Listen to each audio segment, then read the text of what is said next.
Today on the newscast, Russia launches an Iranian satellite into space. How concerned should Israel be about this growing alliance? We break it down next.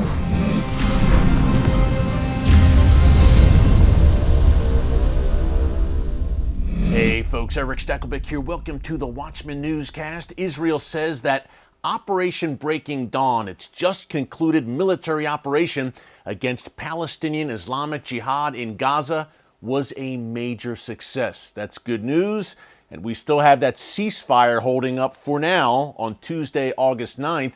But Israel may soon face even larger problems, folks. Chief among them, the growing alliance between Russia and Iran. We had a major development on that front today. Before I get into it, I just want to encourage you to subscribe to the Watchman News channel right here on YouTube and click the notification bell so you get alerts every time a new video is posted. Hey, we posted throughout the weekend about that Israeli operation in Gaza. Check that out in our archives on the homepage under Newscast in case you missed it. Although Operation Breaking Dawn has now concluded, we move on to some other major breaking developments in the Middle East. Russia today launched an Iranian satellite into space. Now, that Iranian satellite is called Kayan. It's apparently named after an 11th or 12th century Persian scientist. Remember, modern-day Iran was ancient Persia. Well, Russia launched this satellite onto a Russian rocket, launched it into space.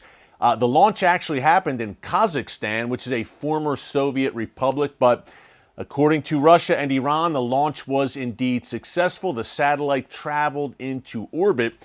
The big question now is, what will that satellite be used for? There have been various reports coming out of the Middle East, out of European media, suggesting that Russia may use this satellite for surveillance purposes against Ukraine to assist in their war effort there. And then perhaps after a few months of using it to surveil Ukraine, they will then turn control of the satellite over to Iran. And then Iran would use it to surveil Israel and surveil the Middle East. Either way you look at it, not a good outcome, folks. Iran, of course, insists that they have full control now over the satellite, but that is an open question. I don't think Vladimir Putin is assisting in the satellite launch, again, using a Russian rocket out of the kindness of his heart. You would think he's getting something in return from the Iranian regime, but Israel, the United States, the West are clearly concerned about this. Number one, Russia-Iran cooperation in general. We'll hit on that more in a minute. But the surveillance aspect of it, clearly, major concern.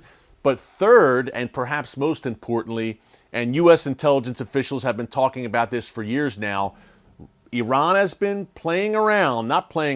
testing and trying to successfully launch satellites and develop a space program for several years now. And the U.S. in particular is concerned that that technology, that satellite technology, will be used for Iran's nuclear program. What do I mean? Well, the same kind of technology used to launch a satellite, you would also use in an intercontinental ballistic missile. That's an ICBM for short, and they do exactly what their name says. These ballistic missiles are designed to travel across continents, across oceans. You develop ICBMs for one reason and one reason only: to mount them with a nuclear warhead. So again, the satellite technology Iran is attempting to utilize would be used in that ICBM program. And by the way, those ICBMs are not for Israel. They're not for Saudi Arabia, the broader Middle East. They're not even for Europe. Those ICBMs are designed to be used against the United States, the nation that Iran's regime considers the Great Satan. That is the ultimate target with Iran's ICBM program. And as they march towards the bomb, if they get the bomb, and we don't think that's going to happen here in the newscast, we think Israel will indeed act first to prevent that. But you can bet that Iran's rapidly developing ballistic missile program, they would go all in on trying to find a way to mount the bomb onto a warhead. So again, this satellite program, very important in that regard. What about Russia and Iran and that growing relationship? Major red flag on a lot of levels. Vladimir Putin visited Iran last month, as we detailed here in the newscast. He met with Supreme Leader Ayatollah Khamenei and Iranian President Ibrahim Raisi. They literally rolled out a red carpet for Putin as he got off the plane, and these were very warm meetings in Tehran between Putin and top Iranian officials. And by the way, one top Iranian official said that Russia is, quote, Iran's #1 strategic partner in the world.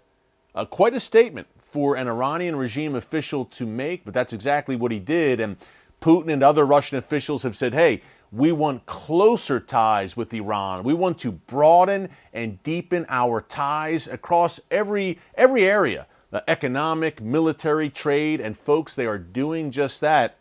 Again, we saw another example of it today with this satellite launch. What does this mean for Israel? Not good. Surprise, surprise. Look, Vladimir Putin has openly aligned himself with Israel's greatest enemies. Whether it's the Iranian regime, the Assad regime in Syria, Hezbollah, Hamas has been hosted in recent months in Moscow as well. Putin has warmly and openly embraced Israel's greatest enemies.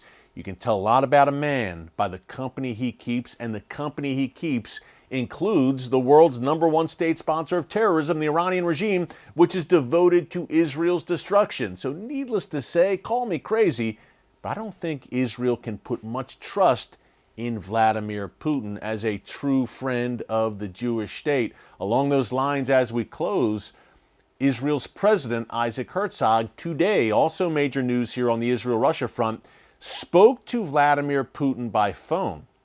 And he essentially lobbied him to not shut down the Jewish Agency. Now, we covered this about 2 weeks ago on the newscast.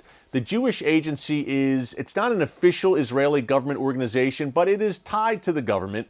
And what it does is it helps facilitate Jewish immigration to the Jewish state. It helps Jews make aliyah to Israel, their ancient and ancestral homeland. Well, last month, Vladimir Putin's regime in Russia announced that they were shutting down the Jewish Agency in that country. How will the many Jews who want to leave Russia get to Israel without the help of the Jewish Agency? It becomes a lot more difficult. This has really echoes, folks, in the worst way of the Soviet era, where the Soviet era Russian regime prevented Jewish immigration from the Soviet Union to Israel. This was a major, major issue.